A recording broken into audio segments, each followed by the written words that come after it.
Les rigolos Alassane Ouattara et Oumarou Sissoko Embalo de la CEDEAO lancent un ultimatum au Mali à compter du 1er janvier 2023. La CEDEAO offre comme cadeau d'anniversaire à Alassane Ouattara la guerre sanglante contre le Mali. Voici deux Cro-Magnons qui sont de véritables plaisantins. Voici deux paltoqués qui de toutes les façons seront chassés du pouvoir. Croient-ils que la CEDEAO est leur propriété? La CEDEAO est-elle leur milice désormais? Je vais vous dire aussi, il est déjà sur la table, en création d'une force anti-putsch qu'on est en train de penser à créer. Et ça va permettre que tout le monde comprenne que nous sommes en plein siècle XXI. C'est inadmissible, inacceptable des coups d'État. On ne peut pas penser que pour arriver au sommet de l'État, c'est un fast-track. Non. Comme bien dit au président Macron, ça, il y a les procédures arriver chef d'État. Donc, il faut qu'on soit tous républicains. C'est le peuple qui a le droit de sanctionner les dirigeants.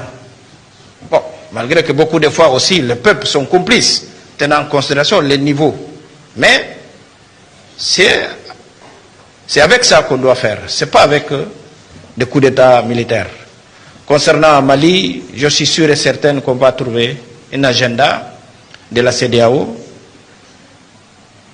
conformément à la décision des sommets, dernier sommet de Accra. Depuis que le Mali souffre du terrorisme, où était la CEDEAO pour venir combattre les djihadistes? Mon frère Ibrahim Boubacar Keïta, je ne dirais pas Ibeka encore, me disait tantôt que la solution est entre les mains des Africains. Monsieur le Président, mon frère, la solution n'est pas entre nos mains. La solution, c'est entre les mains de l'OTAN, qui a créé le désordre, n'a qu'à aller ramener le désordre, l'ordre.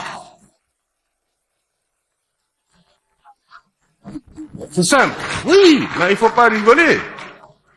Il ne faut pas rigoler. C'est notre vie. C'est l'Afrique qui est en danger.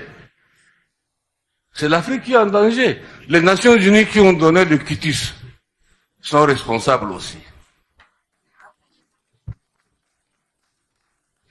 Donc, aucune armée africaine ne peut aller détruire en Libye le terrorisme.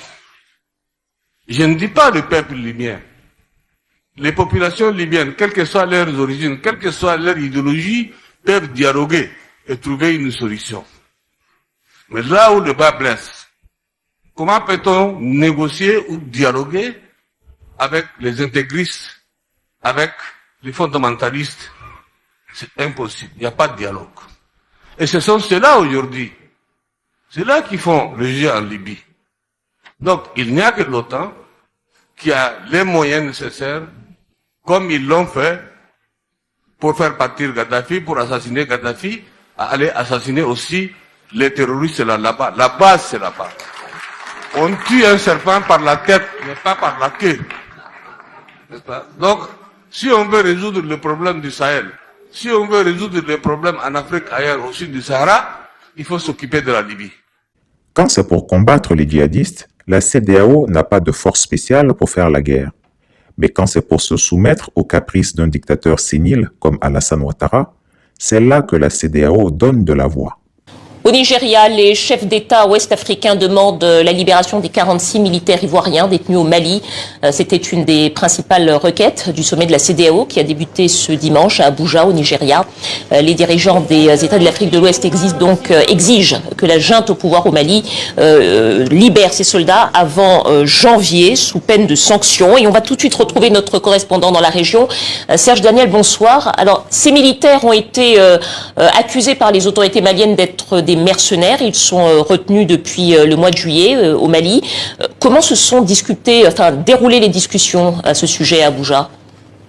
Alors, selon les témoins de ces discussions qui se sont déroulées lors d'un huis clos, plusieurs personnalités ont rapporté les propos qui ont été tenus à Bamako par les militaires lors de médiation. Le président du Sénégal s'est par exemple rendu à Bamako pour réclamer la libération de ces militaires.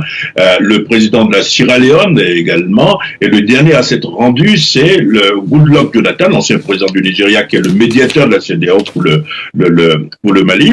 Évidemment, on se rend compte qu'ils ne sont toujours pas libérés. Alors, la conférence a demandé au Mali de libérer les 46 militaires avant le 1er janvier. Et pour porter le message, après nos informations, c'est le président du Togo, Faure, qui va se rendre bientôt à Bamako pour faire passer le message. Il faut rappeler qu'il est le médiateur de la sous-région dans cette affaire.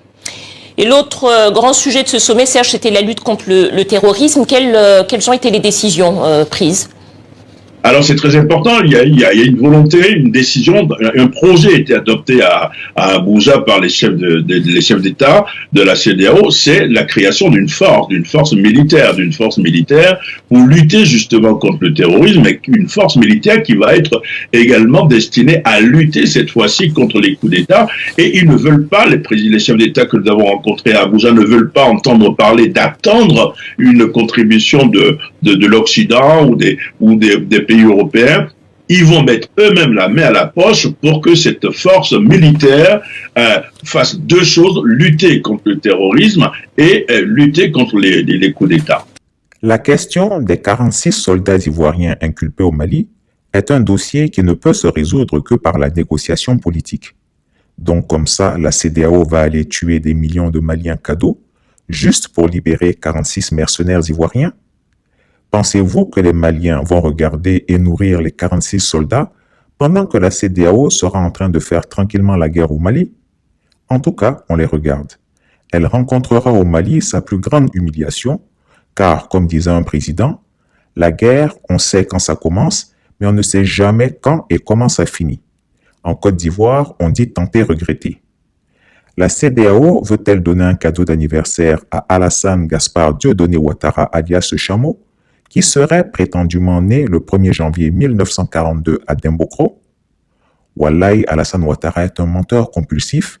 Même sur simple date de naissance, il ment. Les dirigeants ont également exprimé leurs préoccupations concernant la détention continue de 46 soldats ivoiriens au Mali et appellent les autorités maliennes à libérer les soldats au plus tard le 1er janvier 2023. Chris Yapi a demandé la réaction des autorités maliennes suite à cette infamie. Elles déclarent qu'elles ne vivent pas au rythme des errements des égarés de la CEDEAO. Chris Yapi ne ment pas. Retrouvez Chris Yapi sur ses deux chaînes YouTube, sa chaîne Dailymotion, Instagram et VK.